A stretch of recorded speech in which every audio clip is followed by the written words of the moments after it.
221. Diaspora 221.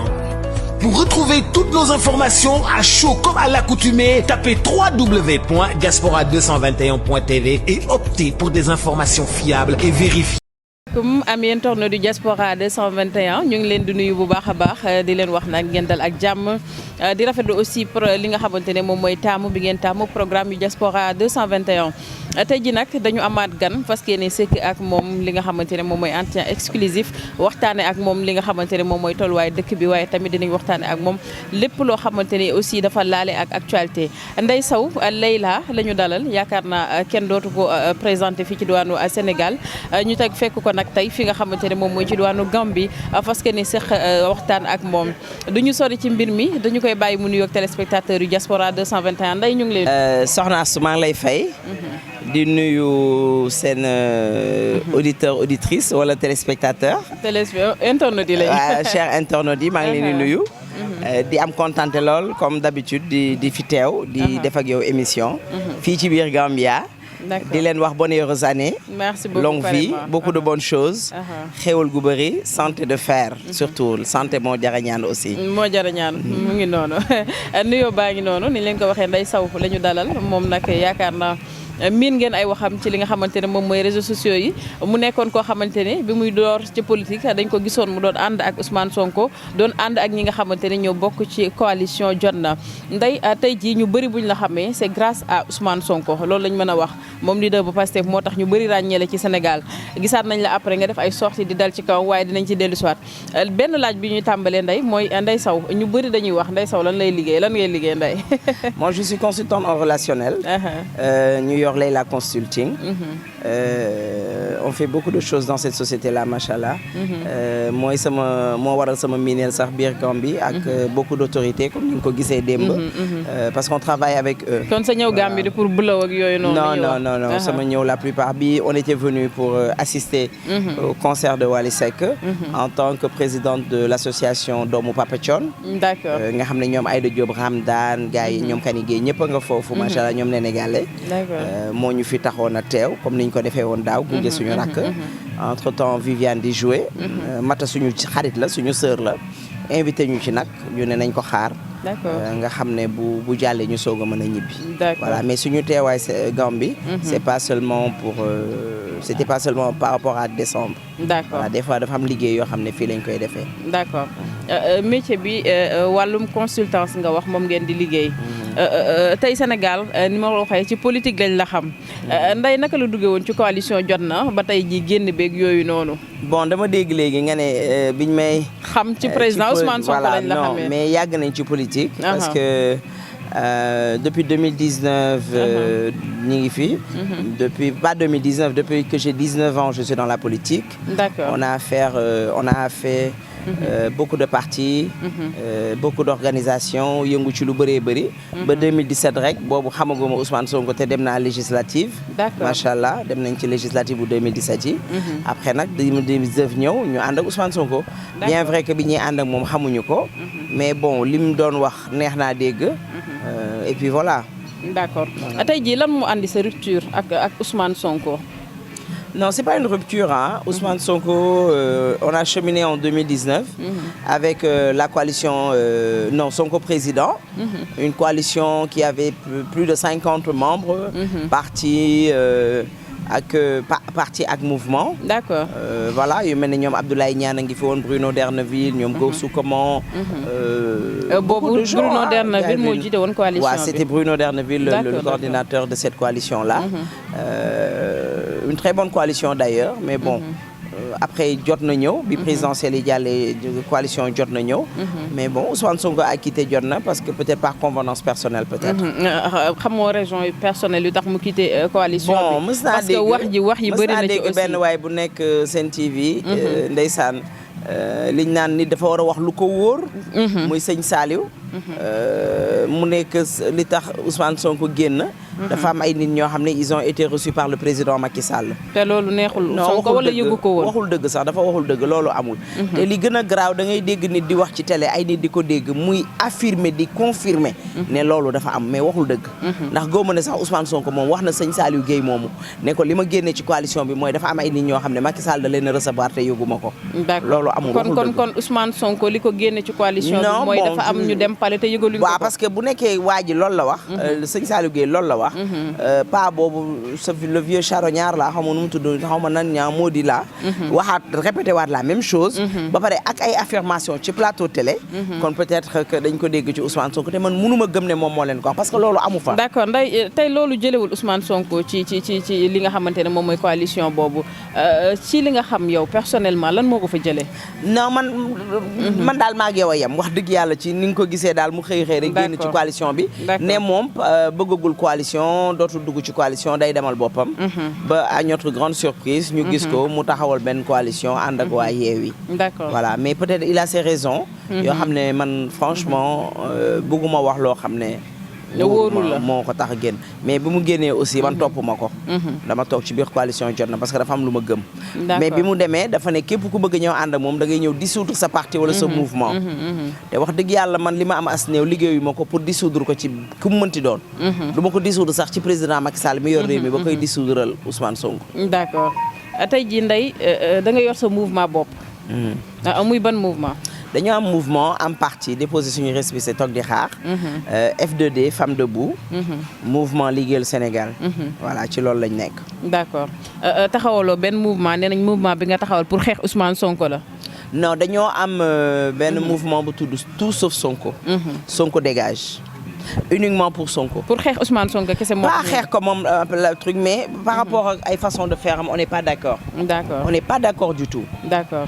Ousmane Sonko comme lu ñuy wax bu ko neexee mu doxaan bu ko neexee mu am corom bu ko neexee mu def lu ko neex. mais bu mu taal suñu réew bi on n'est pas d'accord avec sa façon de faire de la politique. d'accord tey jii Ndeye gis nañ dossier Adji Sarr Ousmane Sonko am na ay kàddu yoo xamante ne yëkkati woon nga ko loolu ñu bëri dañ ne rafetluwuñ ko ci jigéen boo xamante ne dafay wax ay wax yoo xamante ni tegginewul ndaxte gis nañ la déclaration yi nga jot a def ci mbirum Ousmane Sonko saa yoo waxee rek nit ñi daf seen gémmiñ ci mbir mi xameel la wala maîtriser dossier bi la.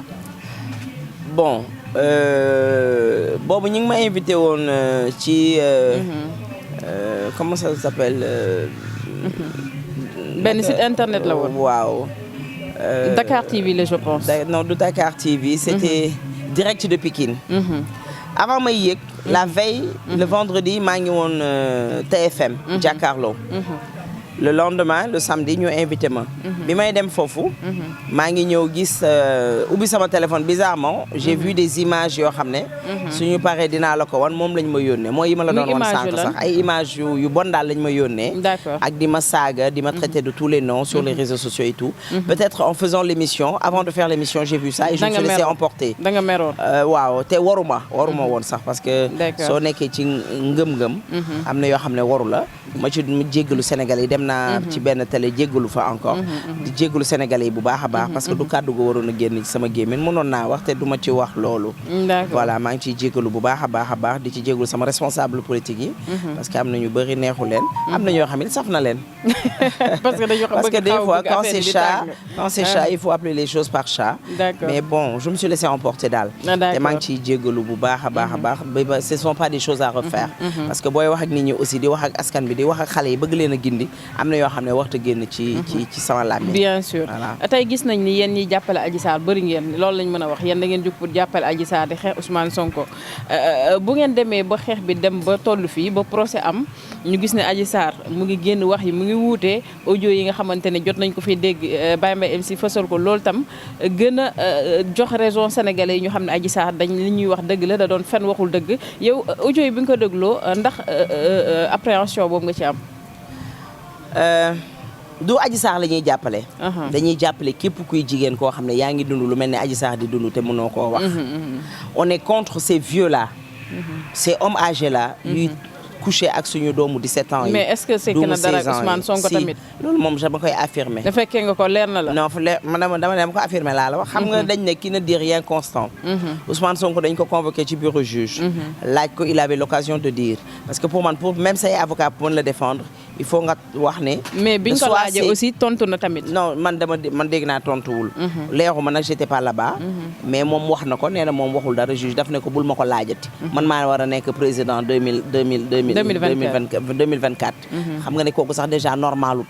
parce que moom li mu wax ne moom loolu la tontu juge bi. bu nekkee loolu la tontu juge bi. moom boppam dikkut. parce que bu normal woon loolu mu tontu juge bi du ko tontu. mais pour man war nga mën a tontu sax say avocat am lu ñu la mën a défendre.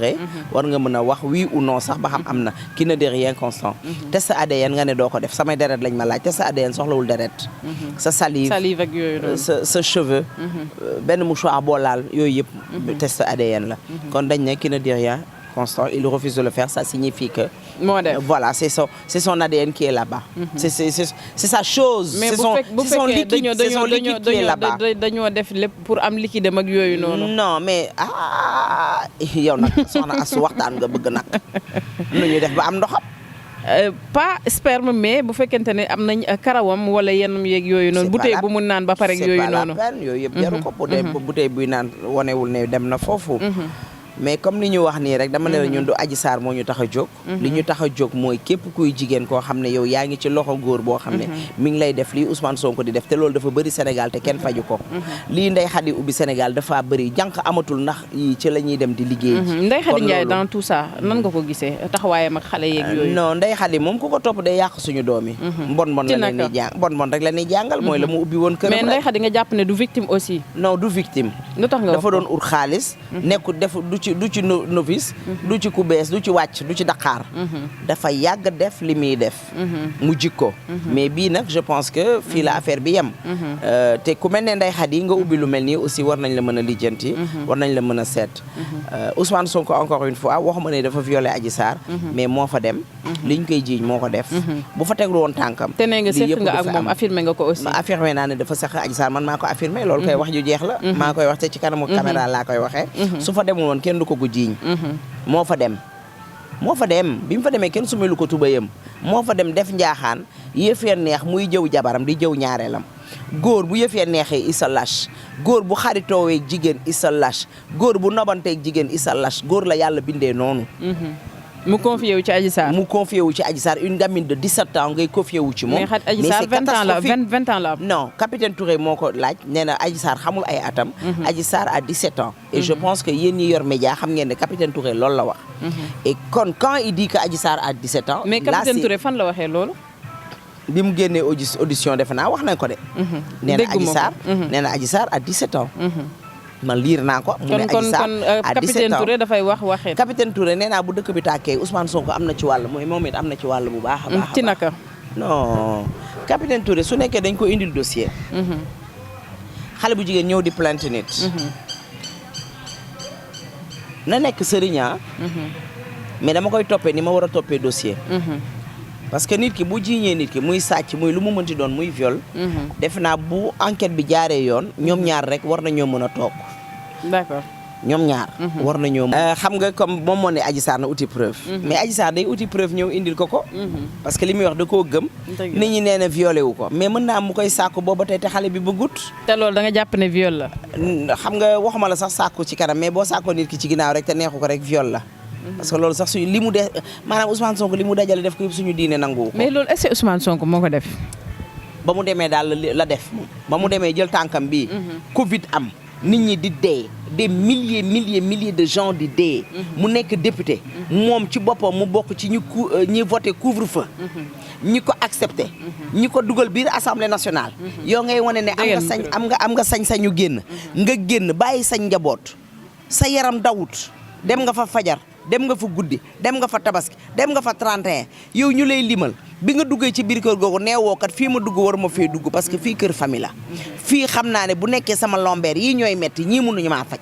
delluwoo ginnaaw ngay gën di dem lu ko fa fekk moo ko teg boppam. d'accord ba tey bu ñu wéyee ci dossier Adji Sarr Ousmane Sonko gis nañ aussi bu audio yi génnee journaliste bu Kéwoulo bi Babacar Touré am na audio aussi boo xamante ne fuité na audio bi ñu ciy dégg Babacar Touré di négocier pour Adji Sarr retirer plainte am ñu jox ko 41 millions ci loo xamante ne ñu ngi laaj ndax Babacar Touré la wala déet ndax tey ji Babacar Touré sekk na relation ak Ousmane Sonko ba mu jaral ko muy dem di négocier. Babacar Touré mooy Ousmane Sonko Sonko mooy Babacar Touré yow tamit. Ousmane Sonko. loolu nga jàpp mooy Babacar Touré mooy Ousmane Sonko. li tax am na. man bi ma ko déggee franchement j'ai tiqué parce que je me suis dit que Babacar Touré n'est pas nul à ce point quand même. ñu gëm nga ni voix bi moom la. mais Babacar Touré dafa génn ci saa si confirmer ko. xanaa gis seetaanoo ko. Babacar Touré dafa génn confirmer ko. ne effectivement voix boobu ngeen di dégg may wax. man la. parce que Adji Sarr daf maa woo. ne ma dafa am problème. dafa tëb miir génn. léegi dafa bëgg ñu dimbale ko ma waxtaan ak moom ba xam mën na d'accord ne lii d'accord ne lii d'accord ni am koo xam ne nijaayam la suñu mbokk la ñoo nekkandoo ci sud bi. ma wax ak moom c'est ça que Babacar Touré a dit. dëgg la. man de waxuma la audio de déglu ma audio de man Babacar Touré laa njëkk a déglu muy wax. man bi ma ko dégloo rek dama ne kii c'est un nulard. lu tax nga wax loolu. mais quand même loolu xam nga tey buy wax ak sénégalais yi ñàkk leen a respecté weesul mu ne Adji Sarr moo ma woo. bu ko Adji Sarr woon weer nañu Adji Sarr yàgg na. lii mu wax nii ne bu leen ko Adji Sarr waxoon ca saase wax nañ ko confrontation du am ci diggante Ousmane Sonko ak Adji Sarr. bu wax dofee nopp ba koy dégg warta dof quand même. bu wax dofee nopp ba koy dégg warta dof li mu wax amul la wax ca audio ya ak lañu ca écriture ya moom loolu moo am parce que tey su nekkee Adji Sarr yow daf la woo ne la bon léegi man dama juum dama bëgg Ousmane Sonko baal ma nangam ak nangam ak nangam je pense que li doon liggéeyu kii mu ne ko nañ dem devant le juge wala wool say avocat ñu woo suñuy avocat ñu waxtaan mais du ñoom ñooy jël Adji Sarr di koy yóbbu Mali doomu jàmbur ñu koy jël di koy yóbbu Mali. D'accord di jël Adji Sarr xale bu ndaw nga koy jox ay 41 millions. di ko proposé di ko ne da ngeen koy jëlal appartement. ci biir loolu ñoom ñi ngi négocier ak Adji Sarr ba pare di génn ne gouvernement bi dañoo bëgg a rey Macky Sall Adji Sarr dafa am ñu bëgg a rey Adji Sarr kon ñoom ñoo bëggoon a yóbbu Adji Sarr rey ko Mali. D'accord te da nga jàpp ne buñ ko naxoon ba yóbbu ko Mali dañ koy rey. ah man ñoom ñoo fi génnee waxu rey boo génnee Ousmane Sonko barki démb ba mu génnee ca bureau juge ba mel ne xarum yar. nekk manka bu matoon leader bi mu doon bu génnee war naa wax. Ousmane Sonko keroog ba mu génnee ci bureau juge bi waru woon wax. kilifa doy doon kilifa day mat kilifa day doon li mu war a doon. d'accord Ndeye Sow ba tey ñu des ci dossier boobu ndaxte am na yeneen ñetti points yoo xamante ne bëgg nañ ci waxtaan laata rek ñuy deyxal li nga xamante ne moom mooy jotaay bi. tey bu ñu xëyee gis nañ ci information yi ñu jot ñu ne am na ay avocats yoo xamante ne doon nañ leen jox 200 millions ngir ñu daal di rek charger Ousmane Sonko maanaam rek ñu yàqal Ousmane Sonko ci li nga xamante ne moo jot a xew loolu jàpp nañ ne viol amu ci mu nekk ay kàddu yoo xamante ne Pape Abdou Touré moo ko daal di xam ne ca beneen wàll ba aussi gis nañ déclaration bi nga xamante ne Penda Mbow def na ko nan nga ko gisee. Bon, Penda Mbow, moi je me dis que genre ñoom Penda Mbow yi ce sont des gens frustrés, des gens qui voulaient des postes dans le gouvernement, ils n'ont pas eu de poste. Gis nga ni da ngay doylu. ñoom Penda Mbow dañoo war a pousse jox jeunesse bi ñu yéeg. boo bëggee lekk lépp da ngay fot li dal Mimi Touré li ko dal moo dal Mimi Touré. D'accord. Mimi Touré ku ko gis barki démb ca marche bee mankan kunkankan mënu koo weesu. Guy Marius Sagna mi mu jàkkaar lool sax en tant que ni ma ko xamee ay reen ko jàpp. Mimi il a été ridicule devant ces gens-là. munoo nekk barki démb ci campagne ngeen yàkkante lu mel ne xeteme tey nga ne ñooñu jeunes yooyu tey nga toogal nga ne da nga ànd ak ñoom parce que yow amoo poste bi nga bëggoon. y a que des frustrés qui vont vers Ousmane Sonko. te man xam naa ne Ousmane Sonko doful dof goo xam ne dina accepter dof yooyu. nañu arrêté. Penda Mbow bu toogee tey di wax ci Adji Sarr. fii ku nekk xamal nañ la. te ku ñu wax sa démb na nga xaru. lan nga xamal Penda Mbow. non waxuma la man xamalu ba ko dara mais dama ne la fii daal. ñu xamal bëri nañ. nañu bàyyi Adji Sarr. xale la ñoom bu ñu manqué bay jël xale 17 ans. di ko tëkkale ak ponkalum 48 ans wala 47 ans. ah là c'est vraiment c'est un monde à l'envers. D'accord Pape Abdoulaye Touré mi ne dañu doon 200 millions. ban avocat il parle de quel avocat. il parle de maître El Hadji Diouf Dialy Kane wala il parle des avocats il parle des avocats de Ousmane Sonko. Ousmane Sonko kenn dugalu ko moo dugal boppam ba sar moo dugal boppam ba dugg ba ca biir ku koy jàppale da nga koy gën a bës rek mu dugg ci buubi mais pat bi moom buubi moom moo dugal boppam tey nday ñu des ci dossier Adji Sarr Ousmane Sonko wax ci li nga xamante ne moom mooy mbiri Pape Alé Niang gis nañ ni teg nañ ci loxo ci kaso bi ñaari yoon ñetti yoon tey ñu bëri ne Pape Alé dañ ko war a bàyyi ndaxte état de santé de jour en jour day gën a dégradé wu avis boobu nga ci am. mais boo defee grève de faim. man je me dis pas grève de faim alcool bi muy naan moo ko manqué sangara see ko manqué rek bés buñ ko joxee rek mu taxaw. da nga jàpp ne dara dal ko na def cure xam nga lan la. na tëdd ñaskato. mu def cure de désintoxication. waaw non naka profité xam nga soxlu muy dem hôpital pour def cure. gis nga boo xasee ba dugg kaso rek. yaa ngi def cure. def cure bi mooy yaa ngi doo naan. peut-être mën nga am ñu indi la ko nànk on sait jamais wala ceeb bi ñu lay toggal ñu defal la ko ci mais Pape Alé daal def benn cure rek pour mën na ci profito suñ ko defalul ci sauce yi ñu koy toggal ak ceeb bi mu profito rek def cure mais ay grève de faim c'est du n'importe quoi boo amee fit ak fulla bay def li ngay def loolu la ci dali jëlal man noonu laa mel man lépp lu may def lu ma ci am rek damay xam ne lii man maa ko ci góobe d'accord ba tey mu ngi noonu tey gis nañ la Ndeye ñu ne Ndeye Sow ñu ngi koy tudd ci lépp tey ji buñ la gisee Sénégal ni ñuy xeexee mbirum borom ñaari tur ñu gis la ngay affiché woog ju mel ni Pambaay ak ñeneen di photo woog di génn ak ñoom ngeen bokk milieu yu ngeen di fréquenté te ñu bëri xam nañ ne liñ leen di dàkkantale tey ji ndax buñ lay tudd ci loolu doo ci rus wala nga am ci gàcc. bon Pambaay bokkuñu milieu yi ñuy fréquenté peut-être des fois dañ naan tombé moo waral ay gaaf mooy que soirée am na c'est un sénégalais yi di tëgg mu ñëw góor jigéen bi ñuy wax ci Pambaay man gisuma ko sañ nga ko miimal xaw ma du ma ko miimal du ma ko accusé du ma ko miimal fekkuma xaw ma faram fekkuma ko ci biir néeg fekkuma fuñ koy defee dara li ma xam ci Pambaay depuis ñu nekk xale petit ba grand ñooy ànd yàgg ngeen a xamante waaw mu nekk doomu géwél di woyaan gis nga ko démb li mu doon def da doon kaaji def wayaanam Pambaay su ko neexoon mu ne du ma wayaan Amérique laa nekk damay dem Dubaï di jënd samay or damay dem Amérique di def sama liggéey damay liggéey ci salon yi de coiffure yi kon su ma neexoon du ma wayaan mais boo ko gisee démb la ma koy wax ne ko nga mel ni ku fifi na muy songee géer yi defe naa kooku loolu mooy métier am ci loolu lay liggéey mais je le vois pas en tant que Pambaay góor jigéen bi ñuy wax ci moom mais sénégalais moom lu ne ngay dégg c'est du n'importe quoi boo dee jigéen ñu ne giwin nga boo dee góor ñu ne góor jigéen nga jusqu'à preuve du contraire man loolu gisuma ko ci moom te fu ma ko gis dinaa ko nuyu dinaa ka fa moom dinaa rey ak moom ba keroog may gis leneen lu dul loolu c'est un frère ñu xam yaayam xam ay rakam xam fameem duñ ko dagg sànni d'accord tey jii ñu bëri dañ ne Ndeye Sow moo kiligu kuromaki gu ñooyam sàngara seeg cigarette ci moo leen sonal loolu lan nga ciy wax. non man yàlla def na xamaluma kuramaki dara. xaw ma ko sax déjà peut-être benn yoon la ñu mës a wax. mais man yàlla def na du ma tux du ma naan. doo tux doo naan non boo li ci sama biir bopp bi su ma ci boolee sàngara ak cigarette day daal di ëpp. kon li may lijjanti du ma ko mën a lijjanti. d'accord dañoo bëgg a bokk ci ñiy jiite Sénégal. te boo bëggee bokk ci ñiy jiite Sénégal dañ koy boole xel mu sell loolu waaw dañ koy bos que barki démb boo gisee marché bi am na maire ya fa dem. ku leen gis xam ne yoruñu xel mu sell. ñan ak ñan la noonu cigarette ak sàngara si sonal na leen moo tax. seen yaa wax. gel gaañ nii daal yow yaa ko wax ñooñu daal ku leen xool xam ne am na lu ñuy jëfandikoo lu leen tey ñàkk ànd ak seen sago lu leen kan nga ci mën a tudd parce que li ngay def accusation la tamit soxlawul moo tax du ma ci tudd parce que boo tuddee accusé waaye gel gaañ nii gis nañ leen ñu nekk ca marché ba démb mel ne ay góor jigéen traversé d'accord Ndeye Sow suñu dernière question yaakaar naa ñëpp bëgg nañ la ko laaj parce que Ndeye Sow dañ koy gis ci jongoma bi ci taaru bi ci sañ-sañ yooyu yëpp ñu bëri jàpp ne dafa am ko fi ne est-ce que Ndeye Sow elle est mariée? non benn divorcé ngay gis nii nag. benn divorcé un cœur à prendre. waaw pourquoi pas un cœur à prendre. kon day dafa def déclaration en direct ci Diaspora 221 pour góor ñi ñëw songu ko. waaw kuy fëgg rek amul benn problème. d'accord parce que Mbaye dafa ni maye na la dafa jàpp ne. ba léegi da nga yàgg.